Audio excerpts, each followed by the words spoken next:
అన్నా నాన్నకి అర్జెంటుగా ఆపరేషన్ చేయాలంట, 1,00,000 రూపాయలు అవుద్దంటన్నా. మరి ఇప్పుడు ఎలారా? 10 రోజుల్లో చీటీ డబ్బులు వస్తాయన్నా. అప్పుడు వరకు ఏం చేయాలో అర్థం కావట్లేదన్నా. మొన్నటిదాకా మా పార్టీ మా అక్క అని తిరిగావు కదరా, ఆ అక్క దగ్గరికి వెళ్దాం పదా. అన్నా నువ్వు కూడా రా అన్న నాతో పాటు. ఏంట్రా రామ్ ఇలా వచ్చావేంటి? వీళ్ళ నాన్నకి ఆపరేషన్ చేయించాలంటమ్మా, 1,00,000 రూపాయలు కావాలంట.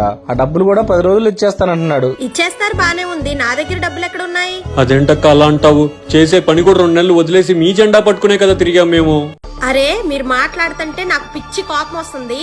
నా కోసమే తిరిగానంటున్నారు, నా జెండానే పట్టుకున్నానంటున్నారు. మరి మీరందరూ ఓట్లేస్తే నేను ఎందుకు ఓడిపోయాను రా? నోరు మూసుకొని పని చూసుకోండి. మరి గెలిచిన ఆయన దగ్గరికి వెళ్దామా? ఈవిడి కోసం ఓట్లేమని రోడ్ల మీద తిరిగి సహాయం కోసం ఏ మొహం పెట్టుకుని వెళ్ళి అడగనన్న వాళ్ళని. ఇప్పటికైనా అర్థమైంది కదా, మనలాంటి మధ్యతరగతి పేదవాళ్ళు అభిమానం ఉంటే మనసులో పెట్టుకోవాలి. అక్కడికి వెళ్ళిన తర్వాత నీకు నచ్చిన వాళ్ళకి ఓటేసుకో. కానీ నేను ఆ పార్టీ ఈ పార్టీ జెండాలు పెట్టుకుని తిరిగితే ఎవరి పరిస్థితి నింతే అవుతురా.